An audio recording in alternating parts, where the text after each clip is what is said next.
But as a government, when there's no way, it is the government that has to intervene.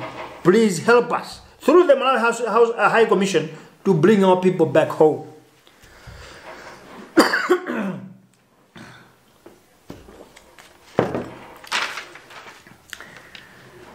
Movie number 3. Muvi English, after scrutinizing what has engulfed our nation politically, spiritually, and socially, has decided to prepare 2 days in a week where Malawians will be given a chance and space to question, ask, discuss with the movie or your commander-in-chief. There are a lot of things that I know Malawians want to share, to talk, but there's no podium, there's no platform, because 1, we didn't go to school to be an MP in parliament.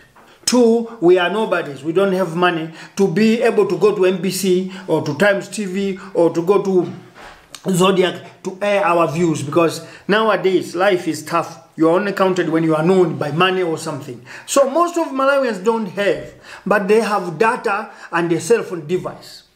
So we decided seriously that let us not just be telling Malawians, let Malawians tell us too. In other words, we are preparing a table of discussions. So we are preparing that twice in a week, or depends on you. I want you to give us an idea. Should it be twice a week, or should it be once in a week, or 3 times a week, or 4 days in a week? So that I should come here for an hour or so. I give you a chance, you ask questions, you say what you want to say, so that we can build the new Malawi now. Because one's idea is not sense. My mother's name was Ala Wiridian. They say if you are alone, you can't do anything. 2 is a company. One finger cannot kill lice. So 2 can do that. We were feeling that Muvi English should reach out. Since we can't reach there, so we should prepare a day, twice in a week. All of you should have time to ask questions and we answer. It's not that when you ask questions we are intelligent. No, if we don't know, you too can tell us. But we were thinking, for us to solve the matters in Malawi and develop our country, we could do A, B, C, D. That's what we are planning to do. So you prepare, you tell us when do you want, when in a week, we can prepare what time, depending on you, because most of you are working. So we can create this platform for us to share ideas. As I said, ours is about disagreeing to agree. And I want to say something without being ashamed. It was on this table that I talked about the dark cloud that had befallen at the State House. It's not easy for a person to come here and apologize. But I wanted to tell Malawians, let us not just preach to other people when we cannot do it ourselves. I had to swallow my pride and come here and apologize. We did this because we want to ask to give a lesson to our leaders, the president, political party leaders, other figures of Malawi, figureheads. They should learn that if you say sorry, nothing part of you moves, but at least you are led by your conscience. And in Malawi, the bottom line of our thinking, the seabed of our thinking is conscious. Now, as I'm closing, I want to ask each and every one of you that, can you ask your conscience, what is it that we are doing for our country?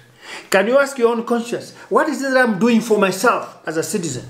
That conscience can guide us. Because if you know the history, King Xerxes in Persia before, he was a law by himself. Whatever he said was a law. But when he was asked by his wife Esther, he asked that if God had demanded something and you as a king said something else, how would you solve this conflict? By this time, the uncle of Esther was about to be hanged. And it was an order that the Jews, all of them, should be hanged, persecuted. But the king Xerxes said, I believe that each and every person must be judged or led by his conscience. Everyone must follow his conscience. Now, I leave it to you, Malawians. This time, each and every one, regardless of our political affiliations, regardless of our financial status, regardless of our names and backgrounds, let us be led by our own conscience. Because at the end of the day, you're a Malawian, I'm a Malawian. At the end of the day, we are all of this country, Malawi. I'll finish because this is the moment that people are registering for votes. I want to urge Malawians, particularly those that have no say in the politics of Malawi. You can't be an MP, you can't be a councillor, you can't be a minister, you can't be a president. The only way that you give a voice to your country is by registering, so that your voice as a citizen will be heard, that you are Malawian, by going to vote. So go and register as much as you can. We know there are some hurdles with the Malawi Electoral Commission. There are some grievances by people. Let us leave those into these politicians.